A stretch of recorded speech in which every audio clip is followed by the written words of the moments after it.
여러분 안녕하세요. 이상욱입니다. 스펙보다 작업 기억이다.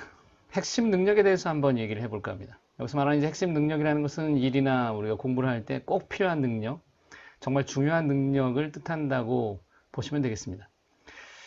기억력이라고 하는 건 우리가 생활하는데 많은 영향을 주는 능력인 것이 분명한데 그 중에서도 핵심적인 부분을 차지하는 작업 기억에 대한 얘기를 해볼까 합니다. 물론 이전에 기억력에 관한 여러 영상들이 이미 제작되어 있음을 알려드리고 거기서도 작업 기억의 중요성을 얘기한 바 있습니다만 참고는 이제 따로 해보시고요. 여러분, 기억력이 우리의 삶을 질서 있게 만든다면 실감이 나십니까? 또 분석적이거나 창의적인 사람, 응용 능력이 탁월한 사람이 가진 능력이 기억력에서부터 기인한다면, 거기서부터 유래가 된다면 혹시 그것도 믿어지십니까? 누구나 각자의 분야에서 대가가 되길 원하죠. 대가가 되고 싶다면 어쩌면 작업 기억력을 높이는 일부터 해야 하지 않을까 싶습니다. 작업 기억이 바로 핵심 능력, 꼭 필요한 능력, 반드시 갖춰야 할 능력이라고 일단 밝히고 얘기를 풀어가 보겠습니다. 먼저 작업 기억이 뭐길래 그러냐에 대한 답을 드리죠. 작업 기억이란 영어로 워킹 메모리라고 하는데 폴 해머니스 하버드 의대 정신과 교수는 이렇게 말합니다. 단기간 정보를 보유하고 미래 행동에 대한 안내 역할로 그 정보를 이용하게 해주는 기억, 이렇게 설명을 하는데 작업 기억을 흔히 컴퓨터의 램 메모리에 비유해서 설명하기도 합니다. 일상적으로 활동하기 위해 필요한 정보를 처리하는 작업장과 같은 그것을 우리는 작업 기억이라고 보면 되는데 이 기억은 분명히 기간이 짧습니다. 그러나 굉장히 유용하게 사용되어야 할 아주 중요한 기억력이죠. 학생들도 주목할 만한 얘기입니다. 왜냐하면 이 작업 기억이 실제 공부를 아주 잘하게 만드는 소위 학습 능력 중에 하나이기 때문이죠. 소위 학습 능률을 높여주는 기억이 바로 이 작업 기억입니다. 물론 학생들에게만 적용되는 것이 아니라서 자기 분야의 일을 정말 잘하게 만들어주는 것, 그게 작업 기억이면은 의심의 여지가 없습니다. 한 여행 광고에 여행을 계획하는 아들에게 엄마가 불쑥 나타나서 다리가 아프다고 숙소를 시내에 잡으라고 합니다. 그러자 아버지는 조식 포함을 꼭 하라고 요구를 하고 누나가 나타나서 자신은 수영장이랑 스파가 있는 곳을 잡으라고 원한다고 그렇게 얘기합니다. 본인은 값싼 호텔을 또 찾고 있기 때문에 이런 조건을 모두 만족한 호텔을 찾기가 어렵다고 얘기를 하죠. 여행 계획을 해보신 분은 아시겠지만 실제로 검색을 하는 과정에서 여러 가지 조건을 머릿속에서 기억을 하고 수많은 호텔 중에 그것에 부합하는 곳을 찾아내는 일은 그다지 쉬운 일이 아니죠. 이때 작업 기억이 굉장히 중요한 역할을 합니다. 모든 조건을 다 충족할 수 있는 그런 곳을 찾지 못한다면 분명히 우선순위를 정하고 그에 따라 거기에 부합하는 것을 그 상황이 변함에 따라서 좀 맞추려고 할 겁니다. 이때 작업 기억이 무엇을 더 우선순위에 둘 건지도 결정할 수 있고 또 어떤 내용들이 있었는지를 떠올리게 하면서 자신이 어떤 일을 계획하고 수행해야 될지를 결정하게 될 때 굉장히 중요한 역할을 한다는 것이죠. 물론 요즘에 이런 광고가 표방하는 것처럼 결국 그 사이트에 들어가면 한 방에 쉽게 해결할 수 있다 이런 거 아닙니까? 그런 것처럼 우리의 작업 기억을 도와주는 다양한 보조 수단들이 실제 상품으로 되어서 나와 있는 게 현실입니다. 만약에 여러분이 어떤 아이디어 상품을 구상한다면 사람들의 작업 기억을 도와주는 방식, 그걸 찾는 게 그런 걸 생각해내는 게 도움이 될 거라고 확신합니다. 요즘에 학계, 그러니까 심리학이나 인지과학 학회에서 보면 IQ 대신 작업 기억이라고까지 말합니다.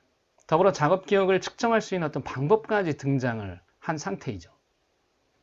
앞서 든 사례 외에도 많은 일들이 작업 기억을 바탕으로 시작되고 계획되고 수행된다는 것입니다.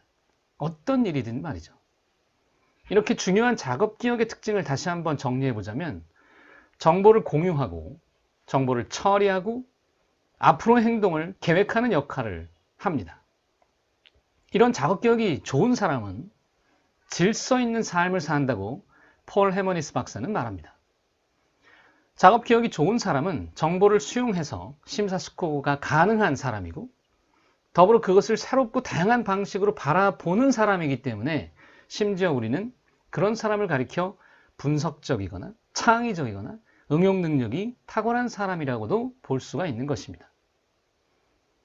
마음의 질서와 평화를 원한다면, 그래서 삶 또한 그렇게 되길 바란다면 바로 이 작업 기억에 주목해 보십시오. 정말 강추합니다. 흔히 이 작업 기억이 단기 기억의 형태로서 그 저장되는 정보 용량에 한계가 있다고들 말합니다.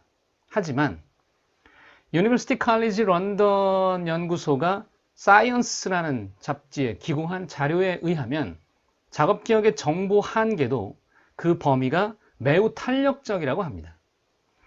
우리가 주의를 더 많이 기울이면 더 많은 기억 자원을 쏟아내기 때문에 그래서 더 상세히 기억되고 물론 다른 정보에 주의를 기울이게 되면 그 현상이 사라지게 되는 일들을 우리가 볼 수 있잖아요. 그런 것들을 이제 언급하고 있습니다.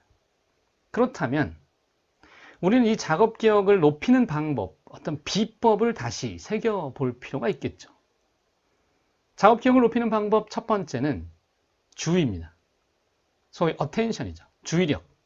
무언가에 주의를 기울일 때 그것을 유지하는 능력 또한 아주 중요한 요소인데 그리고 이것은 이제 집중, 인내와 관련이 되고 끈기, 근성하고도 연관이 되어 있습니다. 순수한 열정하고도 연결이 되고요. 이런 부분에 관한 이야기들이 앞서 제작된 영상에서도 있었습니다. 두 번째, 감정과 관련해서 격앙된 감정을 누그러뜨리는 것이 필요하다고 말합니다. 감정이 격앙이 되면, 즉 화가 나거나 분노에 치밀게 되면 정보 처리를 하는 이 작업장인 작업 기억은 마구마구 어지러워지기 때문이죠. 그 제 기능을 발휘 못하게 돼서 아주 어수선해지기 때문에 작업장이 형편없이 됩니다. 이 부분에 관해서 화를 이해하는 것, 화를 다스리는 것에 관한 영상을 참고해 보시길 바랍니다. 세 번째로 마음 챙김을 들 수 있는데 이것 역시 매우 중요한 부분이고 마음 챙김에 관한 영상이 이미 준비되어 있고요. 더 많은 얘기들을 이와 관련해서 보실 수 있을 겁니다. 네 번째로 작업 기억을 높이는 실제 훈련법들이 있습니다. 그 중에서도 저는 체계화, 이걸 다른 말로 청킹이라고도 볼 수 있긴 한데요. 이 부분을 강조하고 싶습니다. 체계화라고 하는 것은 정보를 나누고 연결 짓는 그런 작업을 의미하는데 생각을 분류하거나 생각을 정리하는 것과도 관련이 돼 있어요. 이 부분에 관해서 이미 나온 얘기들이 있고 앞으로도 더 깊이 있는 얘기를 나누기를 원합니다. 우리의 삶과 마음의 질서를 얻고자 한다면 또 자신이 하고 있는 그 일에서 자신의 어떤 능력치를 한 단계 높이고 싶다면 그래서 우리의 삶이 한 차원 더 업그레이드 되고 싶다면 우리의 인지 과정의 어떤 작업장에 해당되는 이 작업 기억의 그 능력치, 소위 작업 기억력을 높이는데 노력을 해야 할 것입니다. 네. 감사합니다, 여러분.